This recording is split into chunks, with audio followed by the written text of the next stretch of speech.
Olá, tudo bem? Bem-vindas e bem-vindos à nossa videoaula número 4. Nós continuamos tratando da interpretação e aplicação da Lei Maria da Penha. Estamos agora numa segunda parte.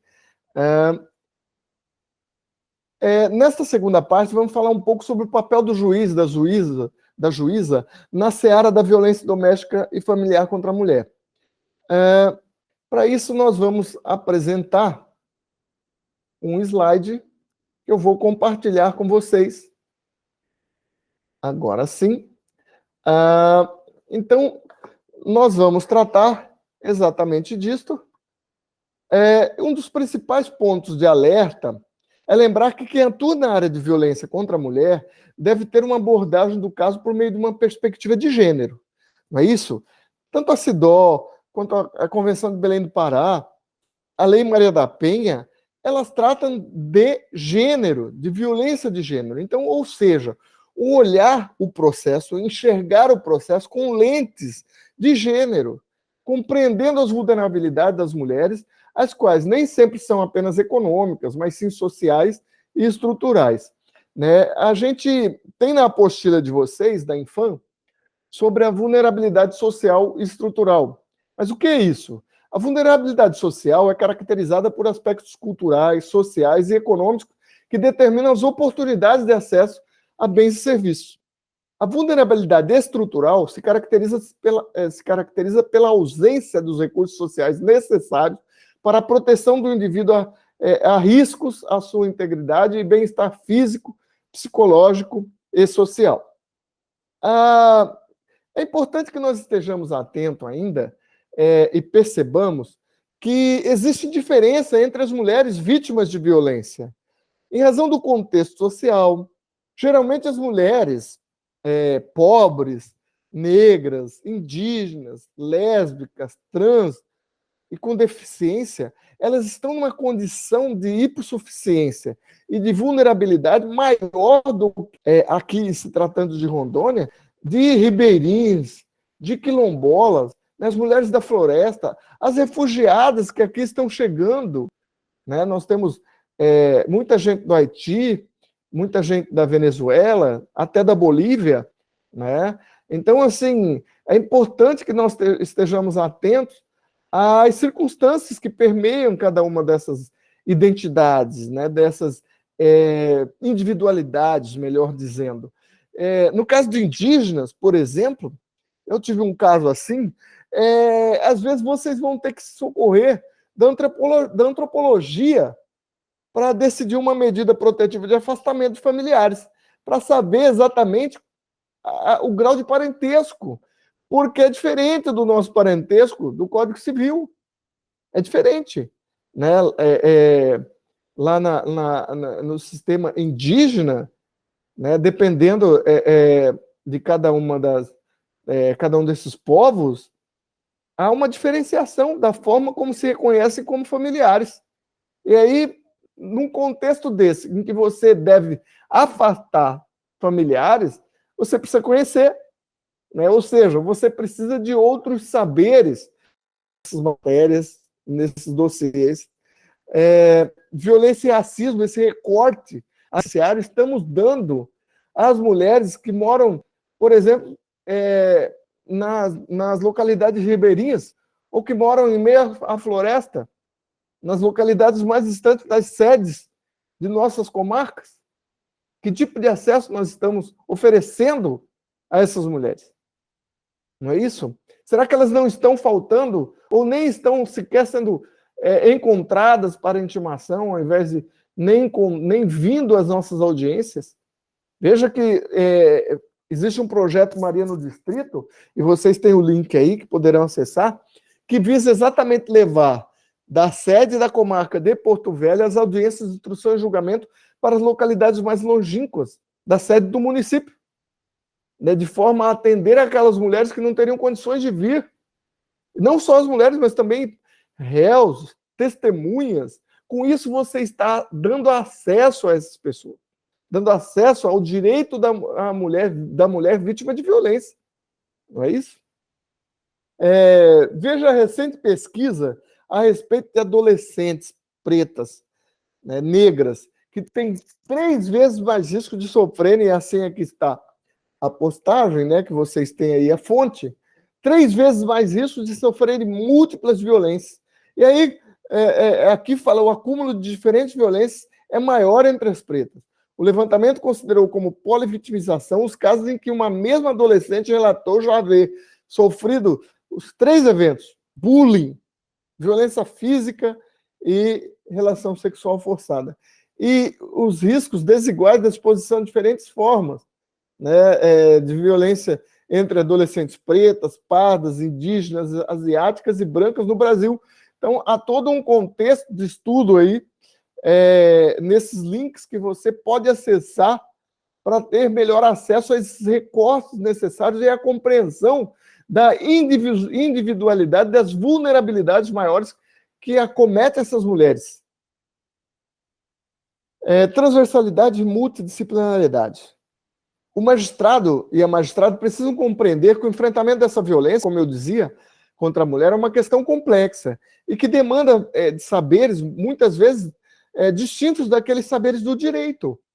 Nós contamos aquele caso da mulher indígena que nós tivemos aqui no juizado de violência contra a mulher de Porto Velho, em que nós tínhamos que nos valer da antropologia para saber como é que era o parentesco, como é que era a parentalidade daquelas mulheres.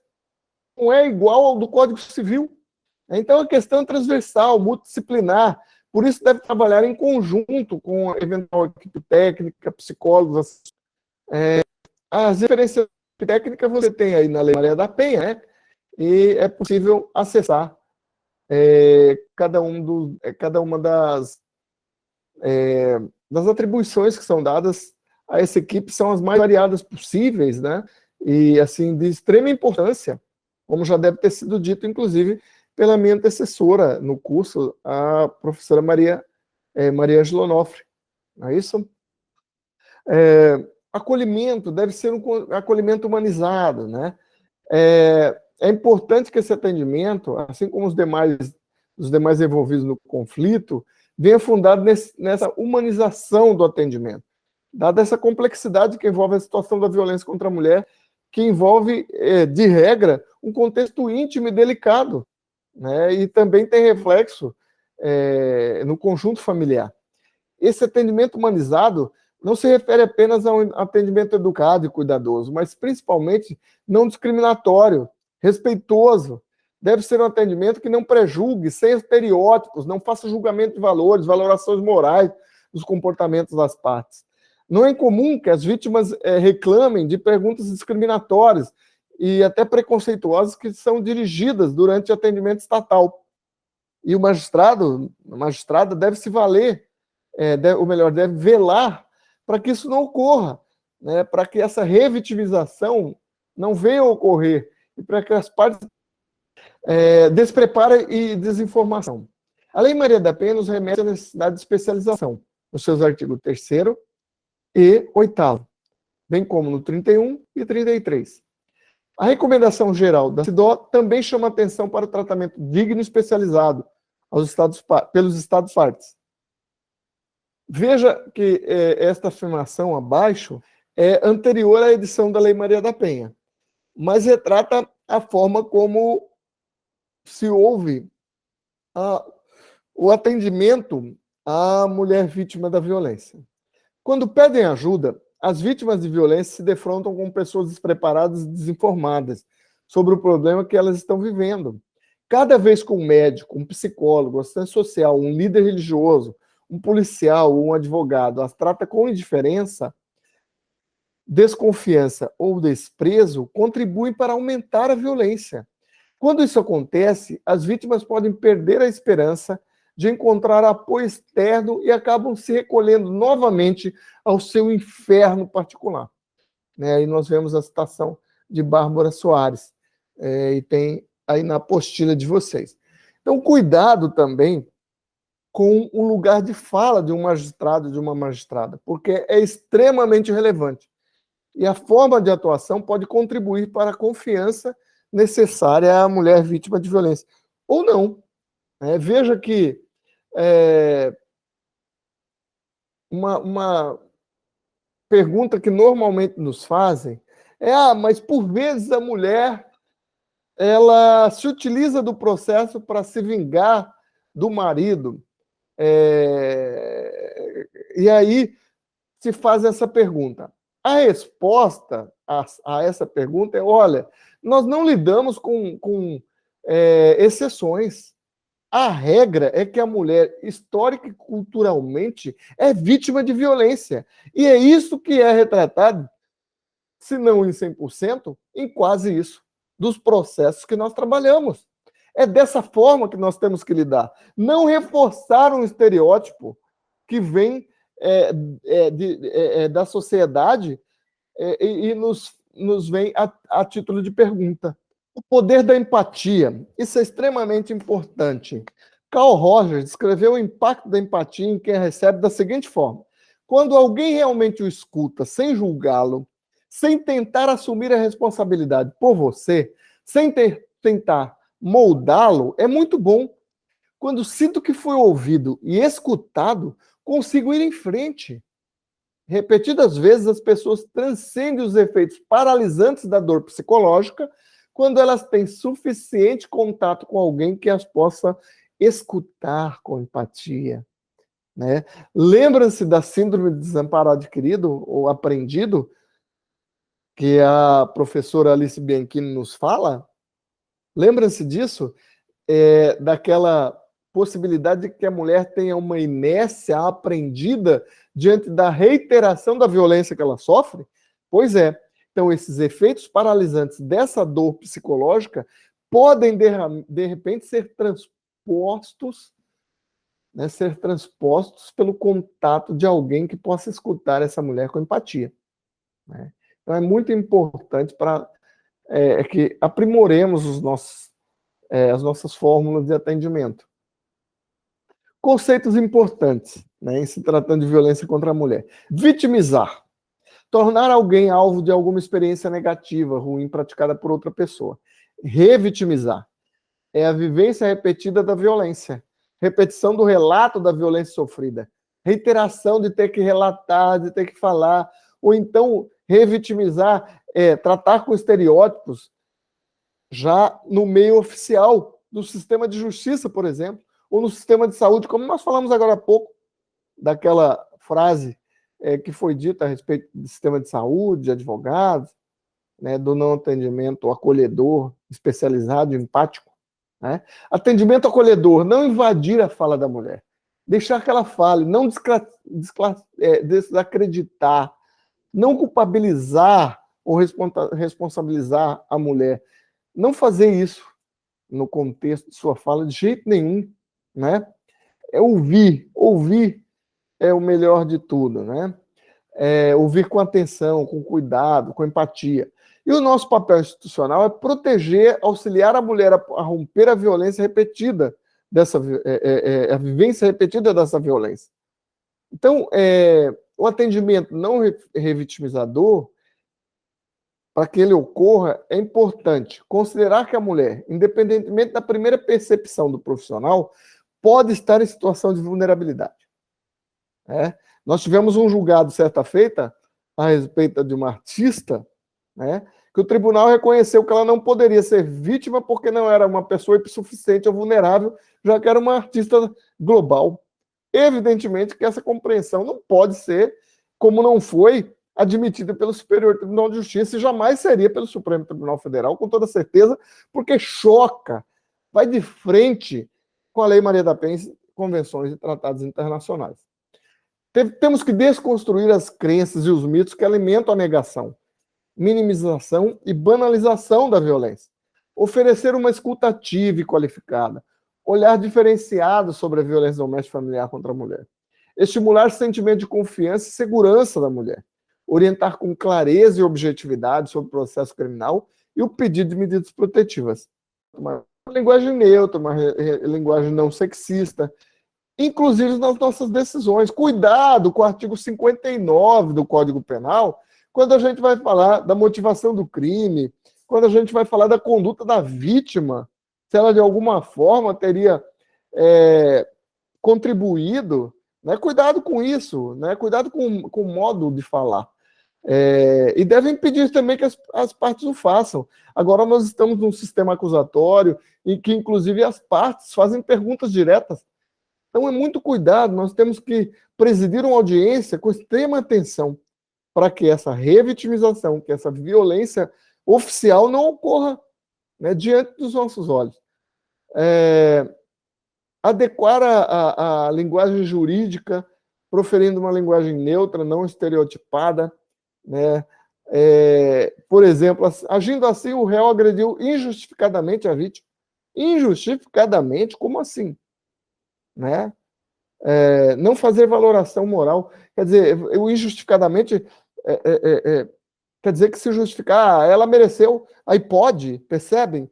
Então, assim, a gente às vezes usa um vocábulo que, por mais que não seja essa a nossa intenção, pode dar essa conotação a quem lê. Né? E a Alice Bianchini chama de machismo subliminar, né? Que às vezes está impregnado em nós, ela diz isso. Né? Não fazer valoração moral do comportamento da vítima e nem deixar que a acusação ou defesa o façam. Né? Principalmente nas salas de audiência, na presença, né, desta. Então, assim, é muito importante que a gente esteja sempre atento a esses detalhes. A violência doméstica familiar, nós estamos julgando, né, estereótipos também. Né?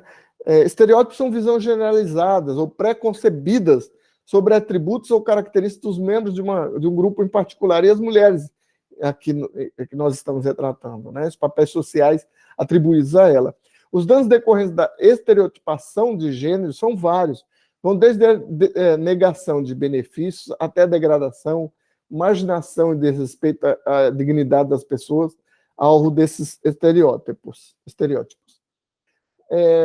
Aqui nós trazemos casos mais antigos, relatados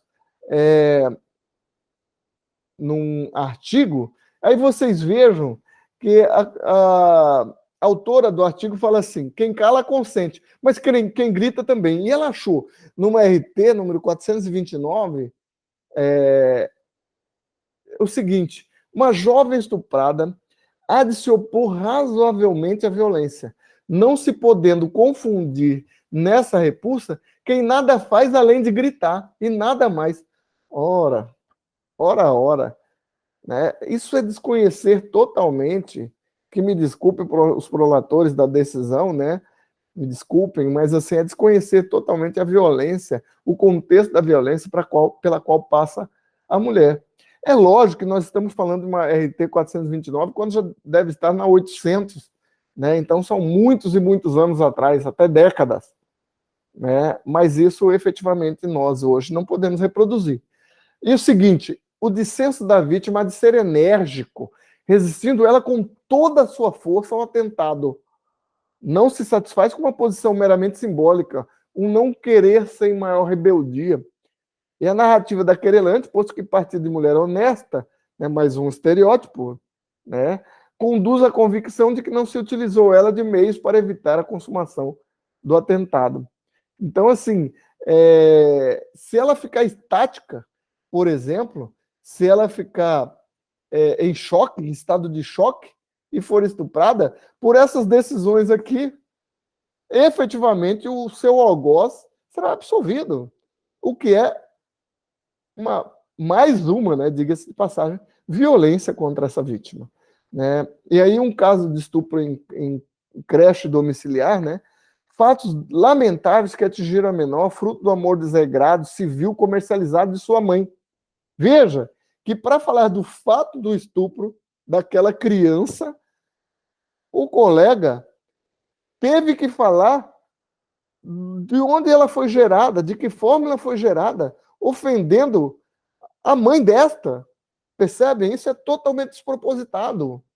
Né? Isso aqui nós estamos falando academicamente. Né? Que até para se condenar um agressor, lançam mão, talvez até muito inconscientemente, expedientes que acabam reforçando estereótipos das vítimas, e neste caso, de sua familiar, de sua mãe. E aqui nós temos o que a Alice Bianchini chama de cultura machista subliminar. Né?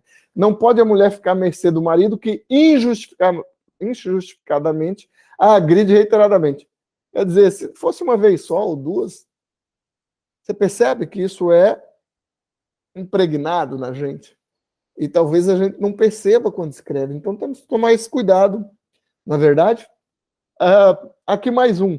Agressões como atitudes, e veja, nós estamos falando de um processo de 2006, que é posterior à Constituição Federal de 88 e posterior ao Código Civil de 2002. Agressões como as atitudes covardes de homens que resolvem abandonar seu perfil natural de guardiões do lar para se transformarem em algozes. Veja, vai ser condenado. O foi. Mas houve um equívoco aqui.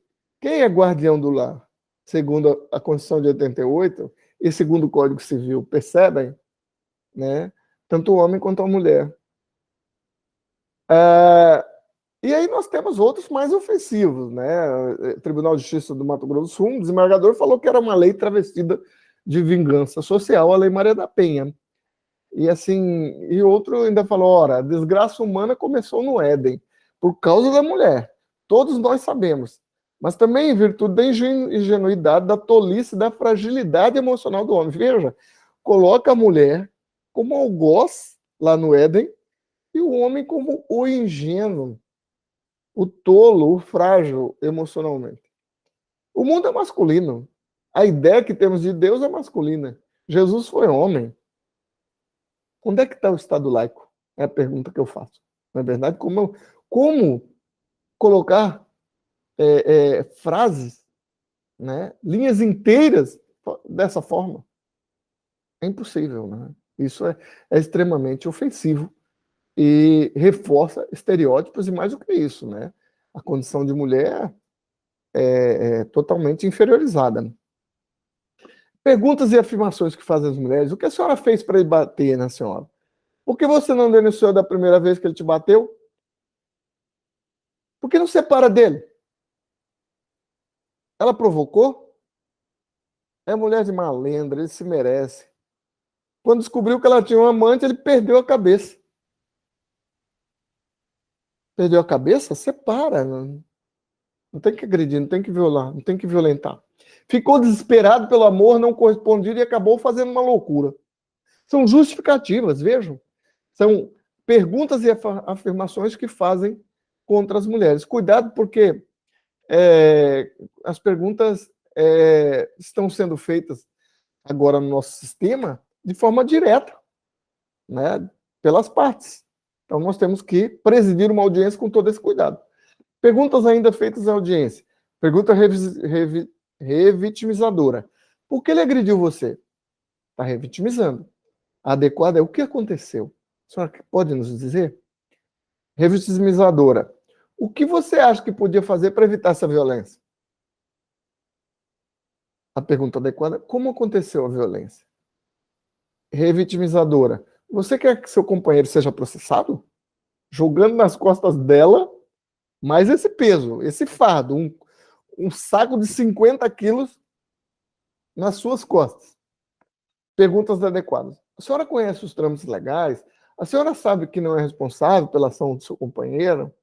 Então, assim, são formas de lidar diferenciadas que não revitimizam ou podem revitimizar a vítima, e desta feita oficialmente pelo Poder Judiciário. Né? Em audiência, ouvir a vítima em separado, perguntar se ela tem constrangimento, né? E nós temos informações de que, por vezes, no Sejusc, coloque-se os dois frente a frente numa ação de alimentos, que seja, ou na separação, no divórcio, quando há uma medida protetiva de urgência, porque a mulher está toda desmontada, não tem condições de ficar frente a frente com aquele que é seu agressor.